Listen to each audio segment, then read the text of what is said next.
And now we shall be joining our reporter, Fredrick Muoki, who has a special report for us that will detail the special economic zone in Naivasha. Muoki, kindly bring us to speed.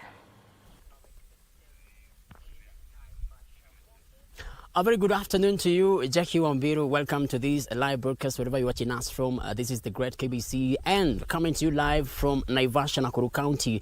It is a special tour by the Special Economic Zones Authority here in Naivasha, and I'll be just having a word with local investors who are interested in setting up businesses and factories in these special economic zones. They share insights on to what they expect and what the government has done so far to attract local and international investors. And I'll be joined by one of the colleagues here, is Mr. Wilson from the Nakuru Business Association. Welcome to this live broadcast. First, just tell us about your presence here today. We understand that you've undergone through a brief tour by the Special Economic Zones Authority. What's your comment on that first?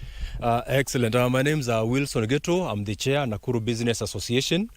We are very excited for this particular invitation.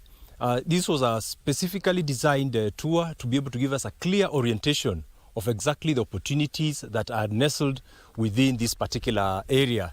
What we can say very, very quickly is that, number one, for local manufacturers, especially like for us who are based within the Nakuru County, is that this is a game changer, especially with the tax incentives that we are encountering out in the open market. Coming here, it gives us a very, very distinct advantage. Number two, in terms of logistics, we spend a lot of money on the roads, especially for Nakuru, where we have to transport goods via truck. Here we've seen that we have the railway sidings, we have the SGR and the meter gauge integration. So this is also something else that we've realized can be a very important player in terms of improving our profitability, because for us, we are in business. And what is very key for us is profitability. So being able to come here today has also opened our eyes to those particular opportunities. Then also, lastly but not least, is that we have realized that we will be able to still serve our local market.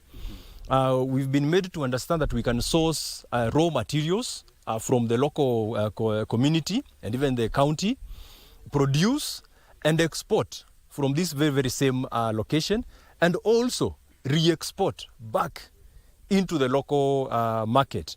So therefore, we'll be able to play a dual role, whereby as businesses we are able to survive and at the same time continue to serve our very, very loyal customers. Yes. Thank you so much. We'll be sharing more insights of what we expect from local and international investors in our subsequent bulletins. I'm informed we are running out of time, but we'll keep you more posted about this and the Special Economic Zones Authority in our subsequent bulletins. Thank you so much, Jackie Wambiru.